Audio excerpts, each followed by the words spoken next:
வணக்கம் மக்களே. இந்த வீடியோவில் நம்ம என்ன செய்தி பார்க்க போகிறோம்னா, பிக் பாஸ்க்குள் நடந்தது இதுதான், நீங்கள் நினைக்கிற மாதிரி கிடையாது. எவிக்சன் பற்றி ரவீந்தர் பகிர் தகவல்.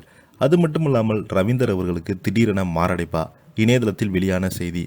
வாங்க என்ன தகவல் என்ன செய்தின்னு இந்த வீடியோவில் பார்க்கலாம்.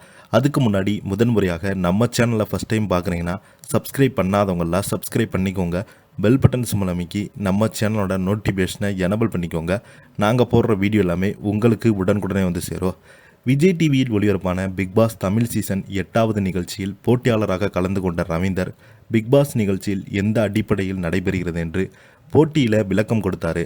அதோடு விஜய் சேதுபதி தொகுத்து வழங்கிய விதம் குறித்து தன்னுடைய கருத்துக்களையும் தெரிவித்து வந்தார். பிக் பாஸ் தமிழ் சீசனில் 8வது நிகழ்ச்சியில் கடந்த அக்டோபர் மாதம் தொடங்கப்பட்டு ஜனவரி மாதத்தோடு முடிவுக்கு வந்தது. ஆனாலும் இந்த நிகழ்ச்சியை பற்றி பேச்சு இணையதளத்தில் இருந்து கொண்டே இருந்தது. இந்த சீசனில் கலந்து கொண்ட போட்டியாளர்கள் தொடர்ச்சியாக ஃபேன்ஸ் மீட்டிங் நடத்தி ரசிகரின் கேள்விக்கு பதில் கொடுத்து வந்தாங்க. அதே வரிசையில் தயாரிப்பாளரும் பிக்பாஸ் தமிழ் சீசன் 8வது நிகழ்ச்சியில் போட்டியாளருமான ரவீந்தர் பிக்பாஸ் நிகழ்ச்சியில் பற்றி பேசியிருந்தார்.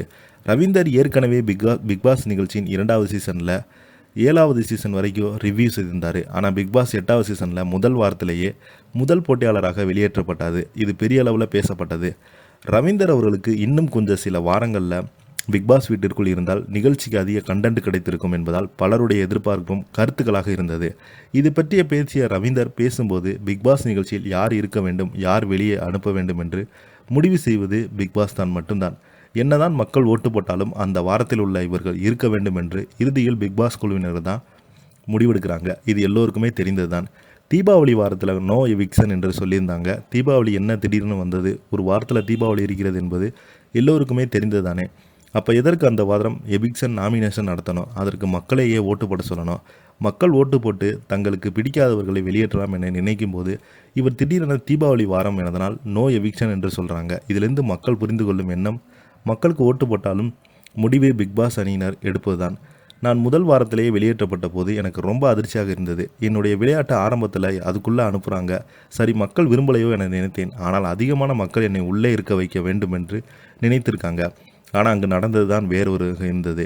அதே போல் இதுவரைக்கும் நடந்த பிக்பாஸ் நிகழ்ச்சியில் எந்த போட்டியாளர்களுமே சரியாக விளையாடலை என்றால் கூட தொகுப்பாளர் அவருக்கு சரியாக விளையாடவில்லை என்ற மனநிலை வராத வகையில் பேசுவாங்க. ஆனால் இந்த சீசனில் மட்டும் விஜய் சேதுபதி அதை செய்யவே கிடையாது.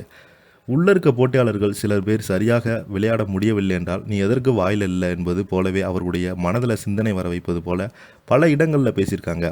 அதே போல் விஜய் சேதுபதி போட்டியாளர்கள் சிலரிடம் பாசிட்டாக காட்டியிருந்தார். அந்த போட்டியாளர் ரவீந்தர் அவர்கள் பேசியிருக்கிறாரு. அது மட்டும் இல்லாமல் ரவீந்தர் அவர்களுக்கு திடீரென மாரடைப்பு ஏற்பட்டதாக சோசியல் மீடியாவில் செய்திகள் வெளியாகிருக்குது. இதை பற்றி நீங்கள் என்ன எனக்கு நிற்கிற உள்ள கமெண்ட் பாக்ஸில் மறக்காமல் பதிவிடுங்க. இந்த வீடியோ உங்களுக்கு பிடிச்சிருந்தால் லைக் பண்ணுங்கள், ஷேர் பண்ணுங்கள். நன்றி.